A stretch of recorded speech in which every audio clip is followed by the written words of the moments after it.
Okay, 5, 4, 3, 2, 1. I'm on. Well, welcome to Merp Con II, and welcome to my presentation. I'm Michael Martinez, the author of Visualizing Middle-earth, Parma Endorian, Essays on Middle-earth, and Understanding Middle-earth, Essays on J.R.R. Tolkien's Middle-earth. Notice how I managed to say Middle-earth very often. I'm going to start out tonight. MerpCon, of course, is a convention for gamers who specialize in Tolkien world-type gaming. So I'm going to read to you, start out with a little essay I wrote for MEO Source. We just died. And it's called The Belt Buckle of Truth. It was an essay I wrote last year that anticipates the Lord of the Rings online game. So here we go. Let's face it. If I had been a member of the Fellowship of the Ring, Aragorn and Boromir probably would have left me behind in Moria. I would have gotten caught up in arguing with the other members over whether the Balrog really had wings or if they were just an illusion it was casting with its power. By the way, the No-Wingers camp should try that one on for size and see what they can make of it. Gandalf might have been amused at my attempts to pin down Elrond on just how many great princes and captains there would have been at the breaking of Thangorodrim versus the marshalling of the hosts of the last alliance of elves and men. Sure, he was there on both occasions, but did he actually take names? After all, except for Elendil, Isildur, Gil-galad, and maybe one or two others, he doesn't really mention anyone. Why is that? Gimli probably would not have had much to say to me. After all, dwarves don't really care much for the details of history. They know someone done their granddaddies wrong, and that is good enough for them. Had Thorin paid closer attention to matters when he fled Erebor with his father and grandfather, he probably would have figured out that there was a secret door somewhere. Maybe he could have asked them if they had stopped to carve a dual curse on the gold jar, which is pictured in Conversation with Smaug. Boromir would have liked me the least. I would have been rubbing his nose in his lack of proper royal credentials at every opportunity. He had a pretty snide sense of humor, always picking on other people and belittling them. I don't like people who behave that way. It's just so petty. He didn't deserve to be king of Condor. Who did he think he was, aspiring to royal status anyway? His brother had a right sense of place and duty. Now, the hobbits and I would have had a blast. They were always getting into trouble. Heck, I would have been right there beside Sam, comforting Frodo on Weathertop, saying obsequious things like, hey, anyone would have put that ring on. It wasn't your fault. By the way, are you going to eat that trail bread? Pippin and I would have traded barbs back and forth all day, quick one-liners, bad puns, singing songs off-key. Merry would probably have been good for a practical joke or two. As a Bucklander, he probably spent a great deal of time lobbing corn cobs at the farmers in the Marish, meeting their daughters behind haystacks and lighting fires underneath the trees of the old forest. Legolas would have struck me as odd. Of course, I probably wouldn't have gotten to say a word to him on most days anyway. What Tolkien didn't bother to tell us is that he had a girlfriend at every trail stop and roadside inn. And yes, elves do sleep in beds, so why on earth would they want to pass up a flea-ridden bed in a local human inn? Leggy and I would have had a few flirting contests to see who would snag the most smiles and hair twirls, but he would win. We all know that. You see, that is really what adventuring in Middle-earth should be all about. Hanging out with the 9 dudes, just cruising from great moment to great moment, sneaking in some quality backstage time while the great debates rage in Elrond's council. You know that 2 months the Fellowship spent in Rivendell before starting out for Eregion? That would be some immense magic-making time, folks. Imagine all the spells we could entice Gandalf and the elves to lay on our swords, our armor, our trailbed. For that matter, any good alchemist knows you can enchant anything. Me, I want a belt buckle that would force anyone to tell me the truth, no matter how hurtful it might be to their reputation. You see, if I were to make it across the Anduin with Sam and Frodo, I wouldn't put up with all this swear by the precious nonsense that Frodo found to be so fair and just. Nope. I would just have laid Gollum down and said, all right, Gollum, either you start telling us how to get into Mordor or I take off my belt. And then I would want boots of hobbit chastisement. You see, traveling with 4 hobbits is a bit like herding cats. You can only put up with so much whining about, when do we eat again, and I am wasting away to a wraith. Enough of that garbage. With my boots of hobbit chastisement, I'd give them a swift kick, and everything would be okay again faster than you can scream, fool of a took. Now, no good adventurer can go on the road without a +9 magic sword of foe slaying and monster taming. After all, that is what Farmer Giles had when he met Chrysophylax, right? So clearly, Tolkien had one lying around in the closet. Elrond's elvish smiths probably would have needed a little practice before reforging Narsil anyway, and they had 2 months, for crying out loud.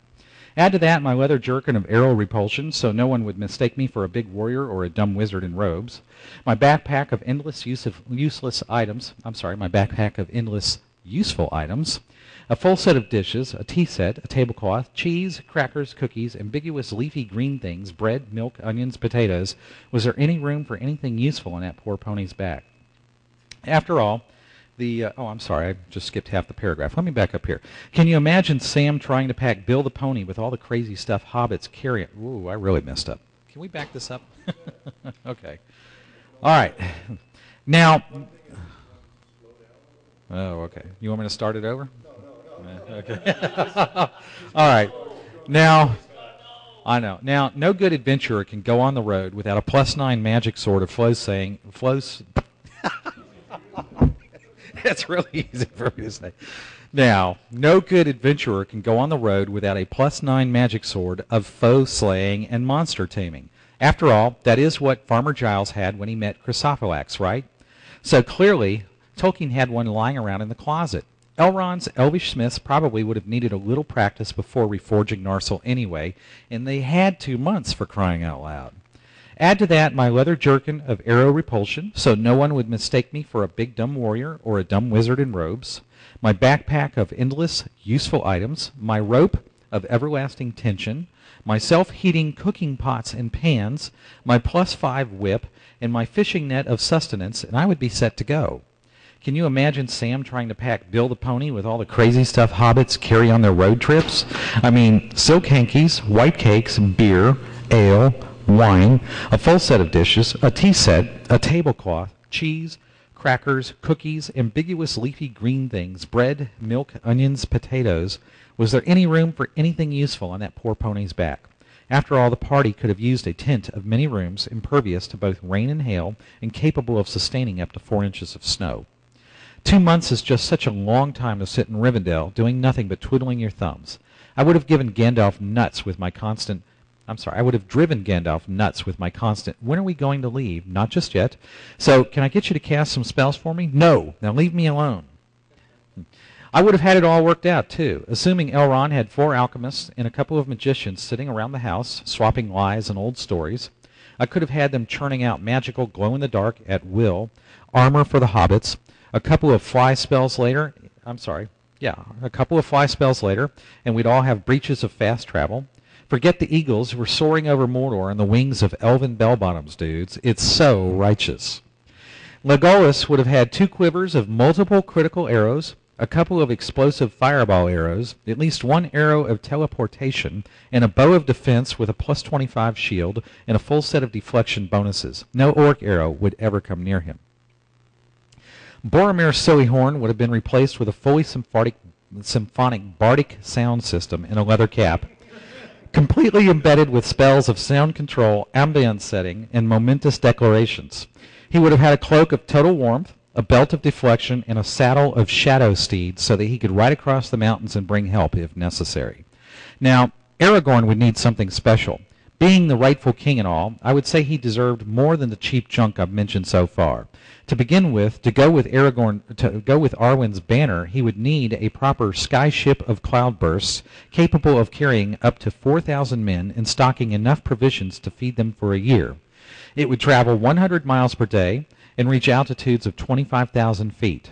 There would be air conditioning, a DVD studio, and fully functional toilets with a complete recycling system. The ship would move by stealth mode at night, meaning it would not block out any stars, and there would be a trapdoor in the bottom just in case anyone needed to make a quick escape or to drop a pesky ring into Mount Doom. I think the chief of the Rangers of Eriador would also need a saddle of horseflight for his noble steed, Rohirrim. Rohirrim would be able to clear tall mountains with a single bound. And, naturally, Aragorn would have to have a cloak of ranger stealth which enabled him to hear conversations 100 miles away, launch successful ambushes against 10-to-1 odds, and heal any mortal wound inflicted upon any of his faithful companions. Just for good measure, I would have Elrond write up a scroll of inspiration so that Gimli could read it off when we were facing down the horde of orcs in Moria. I haven't figured out why or how we'd need to get that ship into Moria, but who wants to miss a chance to get some experience by killing the Balrog with a dagger of Maiaric banishment? I'm telling you, if Tolkien had let me wander through Middle-earth, the War of the Ring would have been little more than a footnote in the annals of alchemy. So bring on the Middle-earth Online. I'm pumped. And that's pretty much how I would handle any role-playing game. As Hawk has learned this weekend, You give me a magic user, a magician, capable of creating devices or anything like that, and any sort of time frame, and I will turn into a magic factory as long as I have 6 or 7 dozen fighters between me and all the bad guys. So I do have role-playing experience. I gamed with a group in Atlanta for about 13 years, and we carved new rules out for Iron Crown Enterprises in their Rollmaster system by doing things that they never thought of. And when people called them up, they would say things like, "You guys play a vicious game." And they would put little notes in the next Rollmaster companion, like teleportation cannot be used as a weapon, where you blow up somebody's head by putting something into it. Well, they didn't say we couldn't do it to begin with, so we went ahead and did it anyway. But gaming in Middle-earth is like so many other things, like fan fiction, like making movies, like making music. It's an opportunity to use one's imagination to express a different point of view, a different perspective on how Middle-earth could go, how it could be. And sometimes I do run into gamers who say, well, how do you think Tolkien would have allowed a game to work in Middle-earth? First of all, I'm not so certain he would have allowed a game to work in Middle-earth, because he would have gotten bogged down in trying to lay down the rules, and he never would have finished it. So we would have had another 12-volume work from Christopher Tolkien called The History of the Games of Middle-earth, or something like that. But generally speaking, if you want to create a game in Middle-earth, the rules system, the mechanics, really doesn't matter. You could use something like the D20 system, which is very popular. You could use Rollmaster. You could use Advanced Dungeons and Dragons of any version. You could pretty much use a deck of playing cards. And I don't mean Magic. I mean, you know, like the regular poker playing cards. All you have to do is agree that there are certain limitations to certain things. And then if you want to wander around in Tolkien's world, you just have to stick to the books. And that's where you get into the canon and canonical. The issues of canon, you know, what's official, what's not official, what's authorized, what's not authorized. I once subscribed to a role-playing gamers mailing discussion list, and I won't name the list, where they got into a big discussion about how the Thieves of Tharbad would be organized. And I unsubscribed from the list, and the person who had recommended that I join the list contacted me and said, well, what'd you think of it? And I said, well, look what they did to poor Tharbad. I don't see. I think that one thing that gamers do is they get sort of mind locked in certain traditions and parameters. And role-playing games, when they were new, and the rules and the concepts were still being freshly invented, they were opening new vistas, new horizons.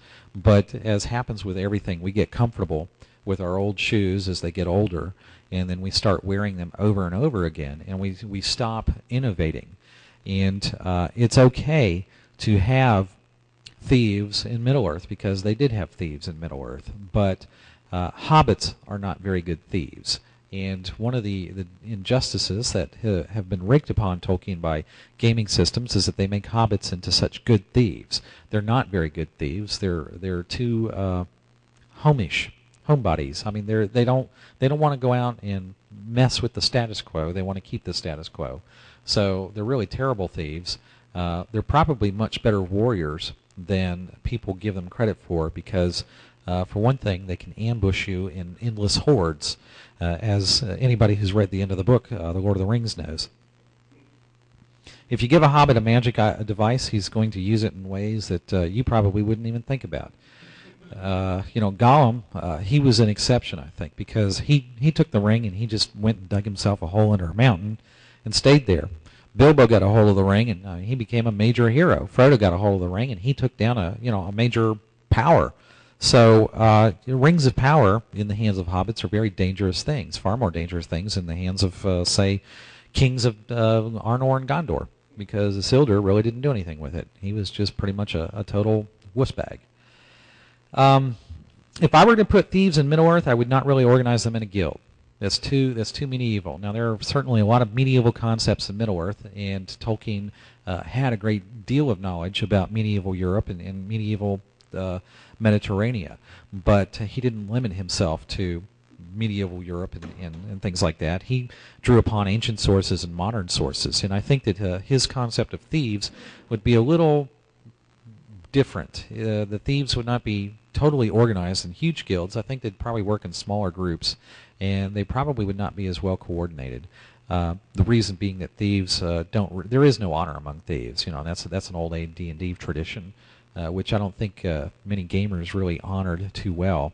I had a discussion with Hawk about evil gamers, gamers who want to play evil characters, and they do tend to still work as a team for the most part. And Hawk made a point about how, you know, they're evil, they've got to be selfish at some point. And I had a friend who played with an evil group in college, and they all started out at like 7th or 8th level in AD&D, which is pretty powerful stuff. And he came in his first level, and he had to work his way up, and he got trashed in every encounter.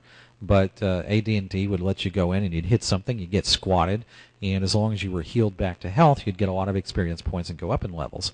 And they finally got to a point where they took on something that was too big for them, and everybody in the group died except him, and he was by this time about 10th level.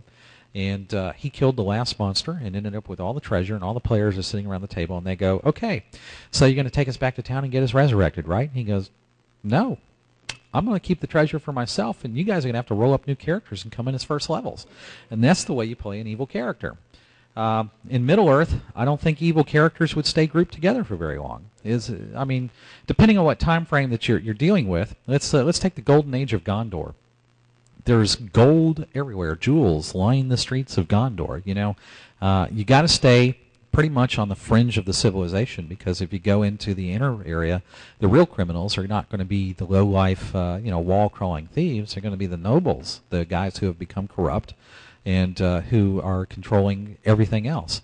They'll have henchmen, they'll have thugs, but they're not going to be interested in going out and robbing dungeons. They're the ones who have the dungeons, and they're the ones who are going to be stringing up any idiot who comes, trying to take them to the bank by their thumbs.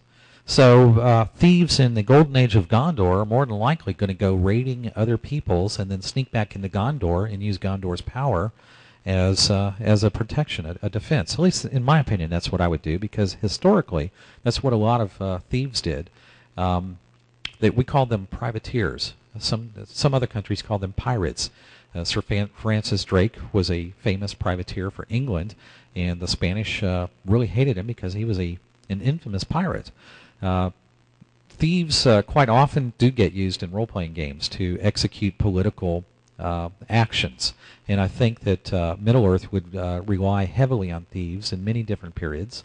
If you take a Second Age scenario, let's say when Sauron invades Eriador, he's going to want some scouts.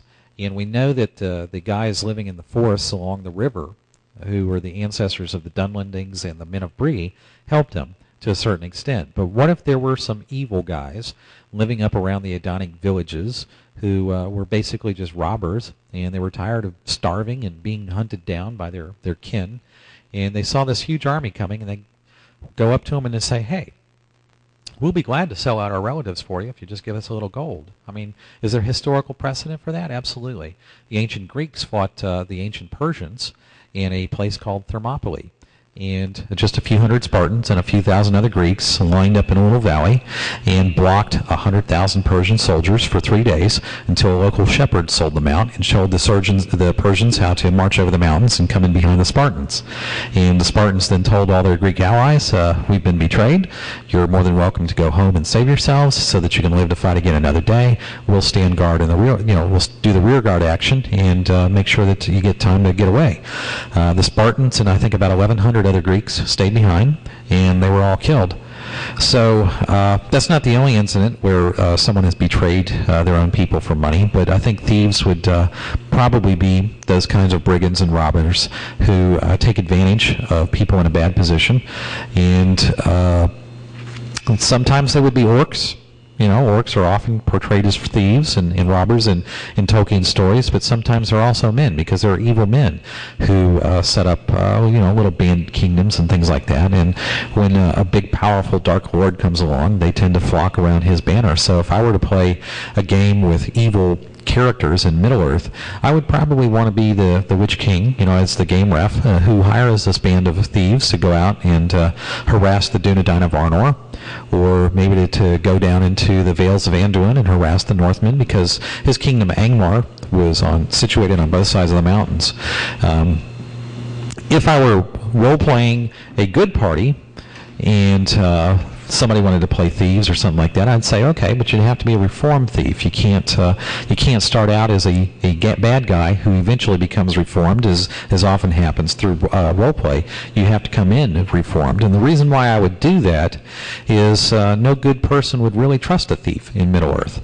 They had very stern lines of right and wrong. Now, right and wrong are not always clearly defined. Tolkien really did take a consideration to perspective. If you recall, there's a scene in The Lord of the Rings where Sam and Frodo see part of a battle between Faramir's Rangers of Ithilien and a group of Southerlings who have come marching up the highway to reinforce Mordor.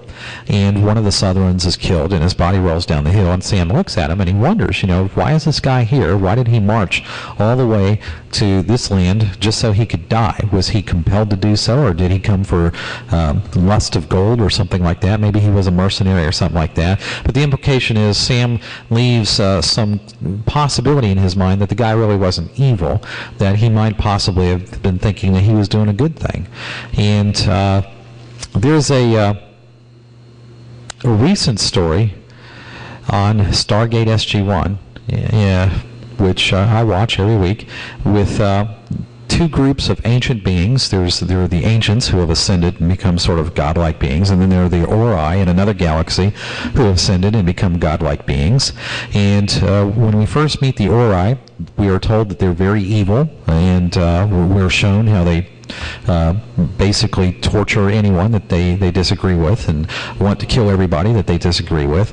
But now we've advanced through the show enough that we know a little bit more about the Ori. Their believers actually think that the Ori are very righteous and just creatures. They look out for their followers' best interests. They keep the crops flowing, and life is pretty stable. There are occasional rebellions, and the Ori put them down. And now they've sent the Ori followers, the followers of Origin, a sort of savior in the form of a little girl who everyone assumes is one of the Ori in physical form. And she had a discussion with her mother, who comes from this galaxy, and they're both trying to tell each other, well, you're serving the side of evil, and they were using the same arguments to try and persuade each other. In Middle-earth, it would be much the same thing. Take the kin strife. Let's say that you set a role-playing game in the time of the kin strife, when you have the kings of Gondor fighting the rebellious leaders of Gondor who want to preserve the bloodline. Who's right? The kings who have flaunted Numenorean tradition and gone out and married Northmen, or the purebred Numenorians, right, who want to preserve as much of their culture and tradition as possible? Both sides are thinking that they are just, that they have the cause of right on their side, and they both kill each other's followers. In the end, the kings of Gondor prevail, and they kick their cousins out, and they go take over the haven of Umbar, and they eventually intermarry with local families and do exactly what they criticized the kings of Gondor for doing. So who is right and who is wrong in that? You can say that the war was a criticism of racism, which it really is, but Tolkien was trying to show two sides of the issue, and he showed that the side that won out did have the weight of ancient law on its side, and that they were at least the authorized dynasty of kings. But at some point, you have to ask, when is it okay for somebody to set himself up as king? Nobody really appointed Elendil as king. The Valar didn't, well, at least Tolkien didn't write this. The Valar appointed Elros as the first king of Numenor. How did Elendil become the first king of Arnor and Gondor?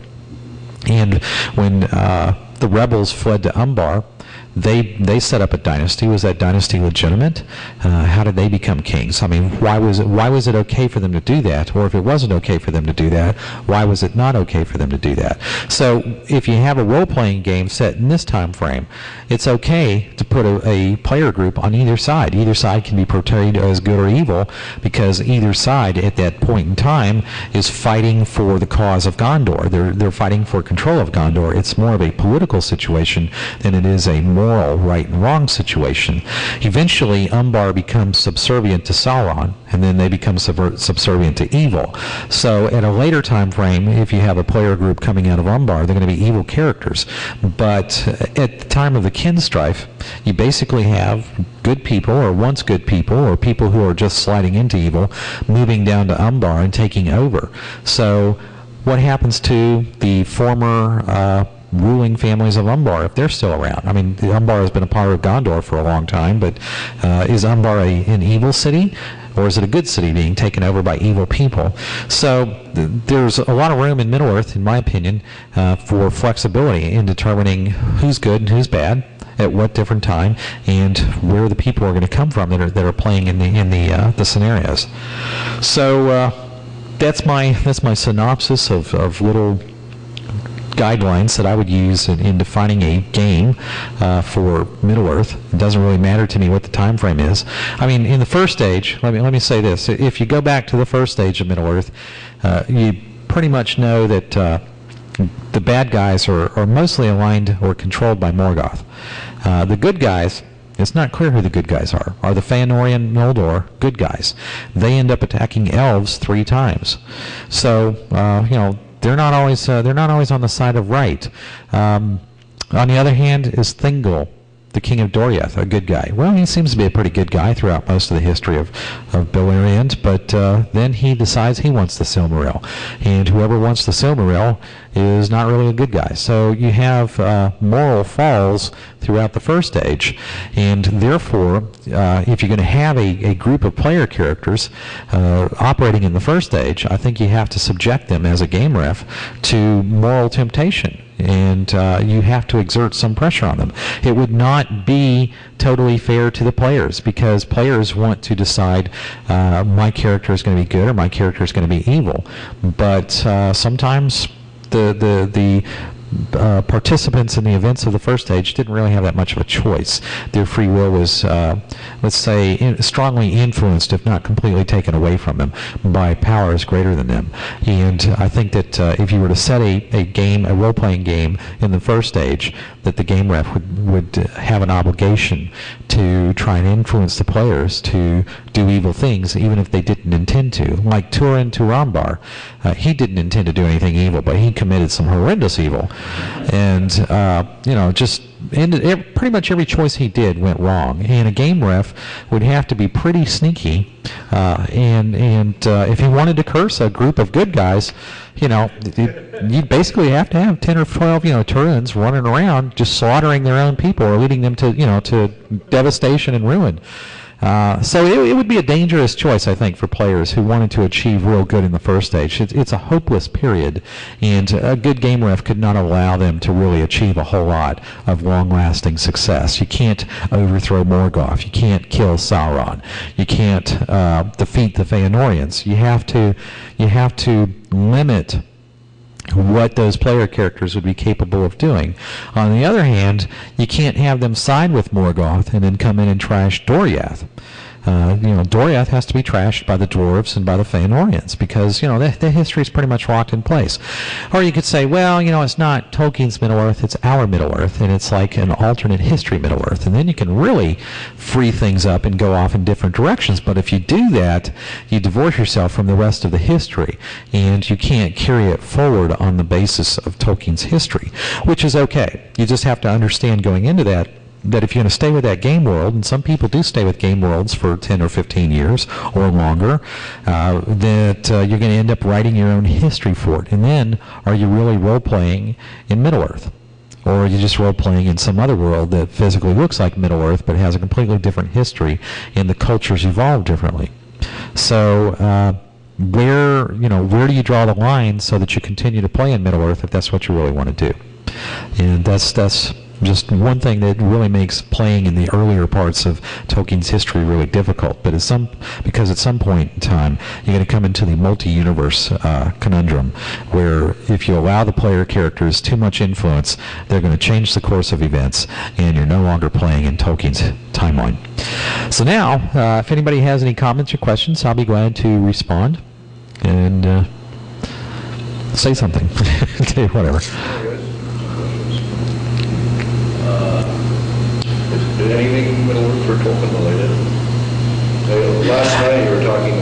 Chris and I, but the others weren't here, about some of the evolution of the books on Tolkien. I'm trying to remember what was the conversation. Well, okay, let's say you want to game in a Tolkien world, but you don't want to game necessarily in the Middle-earth of the Lord of the Rings. A lot of people do like to look at the history of Middle-earth, and they like to go back to the earlier versions of stories and use those as their sources of canon to respond to specific questions. But suppose, let's take the Book of Lost Tales. The Book of Lost Tales is set in England, and let's not worry about what its connections to Middle-earth are. Let's just say that we want to adventure in the Book of Lost Tales.